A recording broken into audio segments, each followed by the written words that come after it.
Bonjour, aujourd'hui on se retrouve dans une petite vidéo qui va vous montrer comment mesurer la vitesse du son avec deux téléphones équipés de l'appli Fifox.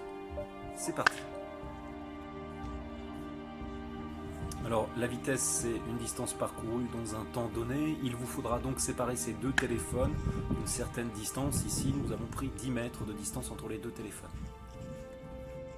Maintenant voyons un petit peu plus en détail cette appli Fifox. Alors cette appli Fifox, elle fonctionne par exemple sur les téléphones Android et elle va permettre de transformer votre téléphone portable ou votre tablette en instrument à faire des expériences de physique.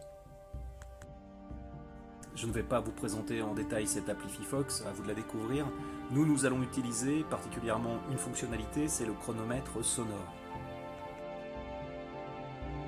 Ce chronomètre se déclenche lorsque le téléphone reçoit un premier son qui dépasse un certain seuil que vous pouvez choisir, et puis ce chronomètre s'arrête lorsqu'il reçoit un second son qui va donc mettre fin à l'enregistrement du temps.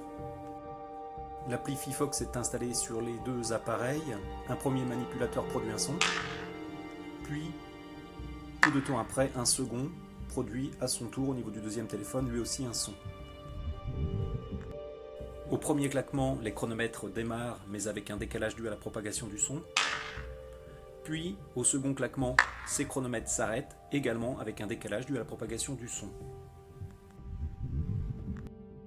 Voici un exemple des résultats obtenus. Comme vous pouvez constater, les deux chronomètres sur les deux appareils affichent des mesures différentes. C'est la différence des temps affichés qui va nous permettre de mesurer la vitesse du son.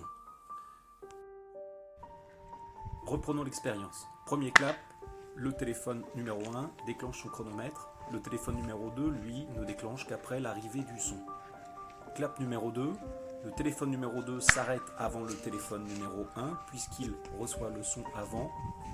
Le téléphone numéro 1, lui, s'arrêtant après le retour du son.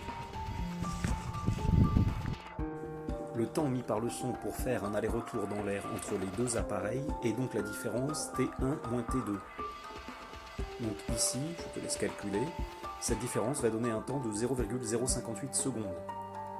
Le son met donc 0,058 secondes pour parcourir l'aller-retour de 20 mètres. Les deux appareils étaient séparés de 10 mètres. Connaissant la distance et le temps, nous pouvons calculer la vitesse du son dans l'air. Pour cela, nous utilisons une relation déjà vue en cours. V est égal à D sur T, vitesse, peut se calculer en divisant la distance parcourue par le temps de parcours. En faisant les calculs, nous trouvons, avec nos valeurs, une vitesse de propagation du son dans l'air d'environ 345 mètres par seconde pour l'expérience d'aujourd'hui. C'est une valeur tout à fait plausible puisque c'est l'ordre de grandeur de la vitesse du son dans l'air qui dépend de la température et de la pression. Voilà, à bientôt, au revoir.